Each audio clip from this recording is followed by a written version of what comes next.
네, 강프로입니다. 자, 두산 에너빌리티 보겠습니다. 자, 두산 에너빌리티 오늘 16% 상승을 했죠. 신고가 만들었습니다. 자, 지난주에도 제가 주말까지도 원전 관련된 종목군들을 계속해서 이야기를 드렸었어요. 그런데 이걸 보셔야 됩니다. 두산 에너빌리티가 이렇게 상승하기 전에 물론 오늘 상승한 이유가 있죠. 체코 원전에 대한 부분 그리고 미국의 SMR까지 전부 다 수주를 따냈다는 그런 내용이 있고 그리고 50조 원 규모라고 이미 발표가 나왔습니다. 그런데 그 전에 이런 정도의 움직임이 나올 수 있는 상황이 먼저 발생이 됐다는 겁니다. 이 구조에 대해서 알아야 될 필요가 있어요. 자, 추가적으로 상승 가능하냐? 가능합니다. 그런데 추가적으로 상승 가능한 구간에서 내가 얼마에 잡고 어떤 구간에서 잡아야 되는지, 자, 그리고 이 부분이 가장 궁금하실 거예요. 지금 시세가 뭐 두산이나 그 두산 에너빌리티 말고요. 두산이나 뭐 우리기술이나 이런 쪽은 시세가 충분히 나온 상황입니다. 물론 추가적으로 상승이 가능하고 고가 매물을 받아먹고 있는 중인데 특히나 두산 같은 경우에는 사상 최고가에 근접해 있는 그런 가격대까지 올라와 있기 때문에 이런 부분을 감안한다면 약간 조금 무리가 있는 거 아닌가 하는 생각을 가지실 것 같아서 제가 이번 영상을 만듭니다. 그리고 기다리고 있었던 두산 에너빌리티의 시세가 나왔습니다. 오늘부터는 적극적으로 매매에 동참을 해야 되는 부분이 있다. 자, 그 내용에 대해서 이야기를 드릴게요. 자, 첫 번째, 두산 에너빌리티가 움직이기 전에 두산보입니다. 어떻게 됐죠? 이미 강세를 보이고 있었습니다. 자, 작년에도 23년도죠. 23년 8월 9월에도 두산 에너빌리티보다 두산이 더 강했어요. 그렇죠? 이렇게 나왔고 그리고 더 강했었는데도 불구하고 올해 같은 경우에도 싼 가격대에 있었던, 즉 덜 올랐던 종목군이 올랐다는 게 아니라 두산이 먼저 시세를 만들어내고 그리고 추가적으로 강세를 냈다는 거죠. 자, 무슨 얘기냐? 여기 보세요. 두산이 올라가는 상황을 먼저 만들고 나서, 그리고 하나 더 보여드릴게요. 우리기술. 자, 우리기술이 이런 시세를 만들고 나서, 그쵸? 신고가를 이미 만들고 나서, 그리고 두산 에너빌리티가 뒤에서 밀어주고 있는 상황이 됐다. 원전은 시세가 굉장히 안 좋았었던 구간이 21년 이후로 계속됐어요. 한 2년 반 정도 지속됐는데 이제 그런 어려운 부분은 다 지나가고 있는 그런 상황입니다. 지금부터 본격적인 시세가 시작된다고 보시면 됩니다. 이거를 제가 왜 이렇게 이야기를 드리느냐? 자, 이걸 보셔야 돼요. 어떤 뭐 차트에다가 뭐 화살표를 찍고 어떤 표시를 해놓고 이게 뜨면 날아갑니다. 이게 아니라 그 구조에 대한 이해를 하실 필요가 있다는 겁니다. 자, 보세요.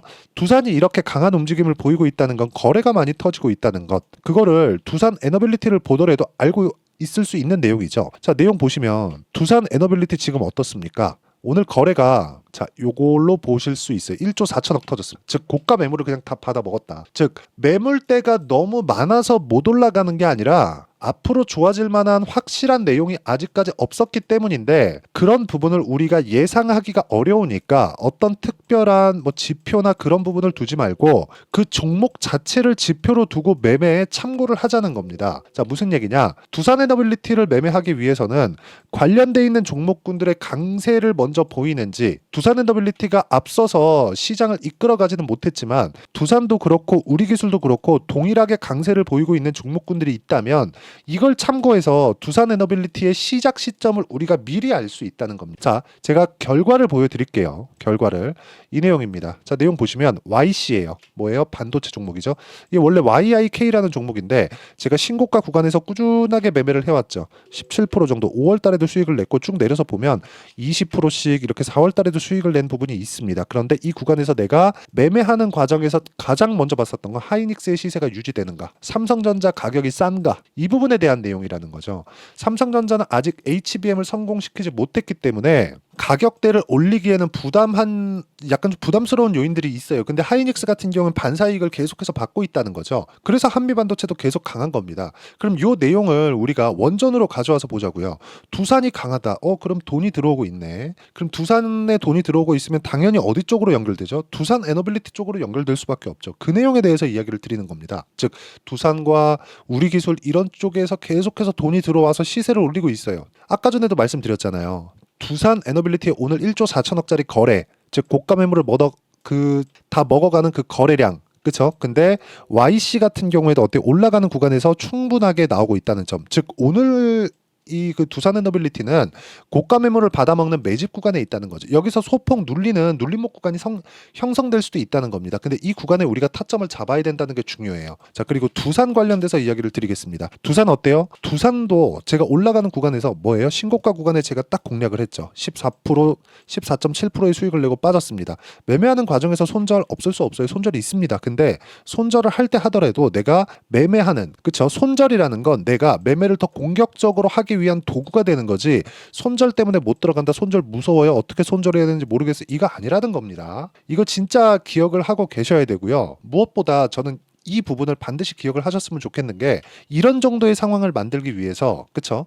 시장의 구조, 그렇죠. 어떤 식으로 시장이 흘러가는지 그 내용에 대해서 판단을 하고 내가 이해를 하는 게 중요하다는 겁니다. 즉 두산 에너빌리티의 타점 그리고 시세 관련돼서도, 그렇죠, 제가 지금부터 잡을 겁니다. 그렇죠. 이 내용에 대한 부분을, 그 내용에 대해서 제가 인증을 한번 해드리면, 아까 전에 제가 YC 같은 경우에도 제가 실제 매매한 타점을 다 보여드린 겁니다. 이렇게 보여드린 거면 어떤 식으로 매매가 진행되고 있는지를 다 보여드린 거고, YC도 오늘 4.6% 시가 공략했는데 4.6% 상승해서 끝났죠. 이거 말고도요, 뭐 자람 테크놀로지나 이런 종목들 보면 신고가 구간에 공략해서 3거래일 만에 75%, 그렇죠. 이런 정도의 상황을 만드는 건데, 이런 상황을 제가 여기 소통방에서 그리고 두산 에너빌리티의 실시간 타점을 함께 공유를 해드리도록 할 테니까 이번 주에 아마 두산 에너빌리티의 타점이 나올 겁니다. 그래서 소통방에 와서 어떤 식으로 매매 진행되는지 한번 확인해 보시고 배우시면 되고요. 무엇보다 무료로 진행하고 있으니까 구독과 좋아요 눌러주시고요.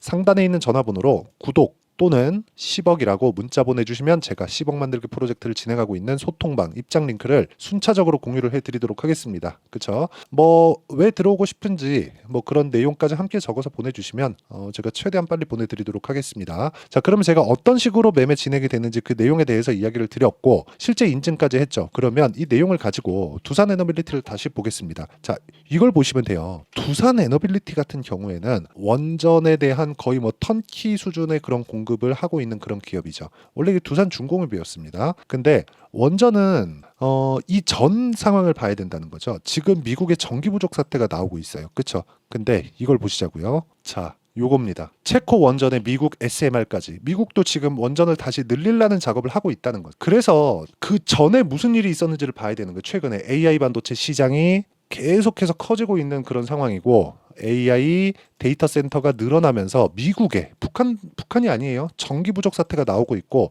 한국에 있는 뭐 가온전선, 현대일렉트릭, 효성중공업 이런 종목군들 있죠. 엄청난 강세를 보이고 있습니다. 그럼 근본적인 해결책, 그렇죠. 근본적인 해결책을 내놔야죠. 근데 탄소 배출이 없어야 돼. 원전 말고는 답이 없다는 거예요. 최근에 하나가 더 있어요. 수소입니다. 수소. 그렇죠. 최근에 반등 나오는 종목들을 보면 두산 퓨얼셀도 같이 동반해서 반등이 나오고 있어요. 그렇죠? 이런 상황이 벌어지고 있다는 점이 중요합니다. 그렇죠? 자, 그러면 우리가 언제 타점을 잡아야 되는지 그 구조에 대한 내용을 지금까지 이야기를 드린 거고, 그 구조는 시작점을 잡자. 그렇죠? 근데 그 시작점은 돌파하는 구간이다. 돌파하는 구간은 싸게 잡을 수가 없다. 싸게 잡으려는 생각 자체가 장기 보유를 하게 만드는 원인이 되고요. 그리고 이 내용에 대한 부분을 제가 아까 전에 말씀드렸죠. 소통방에서 모두 신고가 구간에 있는 종목들로만 제가 공략을 해드립니다. 그리고 무엇보다 중요한 건 구조에 대해서, 뭐 어떤 화살표 지표가 중요합니다. 어떤 지표가 떴을 때 내가 뭐 여기 탁 하나 딱 떴으니까 뭐 쭉 올라갈 수 있어, 이런 게 아니라는 소리예요. 이거 절대 아닙니다. 이거 진짜 이런 것들 하지 말고 돈이 들어오는 흐름을 내가 체크를 하자. 두산 에너빌리티가 움직이기 위해서는, 제 지난 영상을 들어보신 분들은 아실 겁니다. 이 내용이 5월 27일 9시 15분, 그렇죠, 주말에 결정된 내용이죠. 근데 그 전에 두산이 이미 신고가를 만들어 놨고, 우리 기술 같은 경우 지난주에 급등세를 보이면서 지금은 단기 과열 구간에 들어가 있는 그런 상황입니다. 그렇죠. 그런 상황에서 두산 에너빌리티의 시세가 나온다는 건 너무 당연한 이야기잖아요. 그 내용을 제가 영상에다가 다 남겨놨어요. 그 부분, 그렇죠. 뭐 제 주말 영상도 그렇고 한번 참고해 보시면 되고, 제가 말씀드리고자 하는 내용은 진짜 한 가지 내용입니다. 미래 가치를 반영하는 주식시장의 특성을 이해를 하자. 이거 말고 주식시장에서 답이 없어요. 이게 진짜 저는 이 얘기를 진짜 드리고 싶고, 이 내용에 대한 부분, 그렇죠. 두산 에너빌리티의 실시간 타점이 올해, 그렇죠, 이번 주에 나올 거예요. 이번 주에 나올 건데 그걸 어떻게 잡는지, 그렇죠, 그 내용에 대한 부분 제가 여기 다른 상황 그리고 제 매매 타점까지 다 공개를 했죠. 쭉 올려보시면 어떤 이 종목군들을 매매하는지 다 나옵니다. 그쵸? 그 내용에 대한 부분을 전부 다 장 시작 전에 누구나 참여할 수 있게 제가 다 공유를 해드리니까 상단에 있는 전화번호로 구독 또는 10억이라고 문자 보내주시면 되고요. 무엇보다 이렇게 가격을 잡는 원리가 있겠죠. 그 원리에 대한 부분도 여기 두산 에너빌리티의 가격 그리고 단기 보유 전략을 제가 함께 공유를 해드리고요. 그리고 원전 테마 관련된 내용은 제가 따로 문자로 실시간 타점을 공유를 해드리도록 할 테니까 상단에 있는 전화번호로 두산 에너빌리티, 그쵸? 두산 에너빌리티라고 문자 보내주시는 분들에 한해서만 제가 실시간 타점, 그쵸? 두산이라고 문자를 보내주셔도 됩니다. 그쵸? 제가 딱 보고 알아볼 수 있게 그렇게 문자 보내주시면 제가 실시간 타점과 단기 보유 전략을 함께 공유를 해드리도록 할 테니까 상단에 있는 전화번호로 두산이나 두산 에너빌리티라고 문자 보내주시면 됩니다. 자, 그러면 어떤 식으로 매매가 진행되는지 그리고 어떻게 해야 되는지 제가 그 얘기를 말씀드렸으니까 이 내용을 가지고 다음 종목군 그리고 타점에 대한 정확한 이해를 어떻게 해야 되는지 그 부분을 제가 이해를 시켜드리도록 할 테니까 영상 끝까지 시청하시고요. 모든 분들이 성공 투자하셨으면 참 좋겠습니다. 자, 24년도가 돼도 여전히 시장은 녹록지 못합니다. 이런 상황이 벌어지는 건 어쩔 수 없습니다. 이런 상황에서도 수익이 나는 종목들의 구조는 변하지 않습니다. 즉 대시세 종목에 대한 구조는 변하지 않는다는 거고, 실제 제가 소통방에서 지속적으로 이야기를 드리고 있는 내용도 대시세 종목이나 시장 주도주를 공략하는 건 철저하게 가격 분석을 하라고 이야기를 드리고, 가격 분석 이후에는 이슈에 대한 파악, 그리고 이슈를 파악하고 나서는 다시 내가 얼마에 매수할지 그 타점에 대한 부분을 지속적으로 언급을 하고 있습니다. 자, 근데 생각해 보세요. 시장이 굉장히 어려웠습니다. 어려운 상황에서의 어떤 종목들이 강했냐 보면 반도체와 그리고 바이오입니다. 자, 실제 여기 보면요. HLB에 제가 실제 매매한 내용을 띄워놓고 보여드리고 있는데 1월 22일부터 매매를 시작해서 4일 동안 31%의 수익 마감이 됐고요. 그리고 여전히 신고가 종목입니다. 자, 그리고 그 다음 어보브 반도체, 이름을 보시다시피 반도체 종목이죠. 그리고 AI 반도체는 지속적으로 강세를 보이고 있습니다. 이 종목도 신고가를 먼저 달성한 이후에 제가 21%의 단기간에 21%의 큰 수익을 내고 마감이 됐습니다. 다시 재공략을 준비하고 있고, 이런 부분은 소통방에서 다 공유를 해드립니다. 자, 그리고 코세스, 자, 코세스 같은 종목도 당연히 그쵸, 신고가 종목이고요. 그리고 반도체 종목입니다. 이 종목도 영업일 기준에서 이틀 동안 대략 한 15%의 수익 마감이 됐습니다.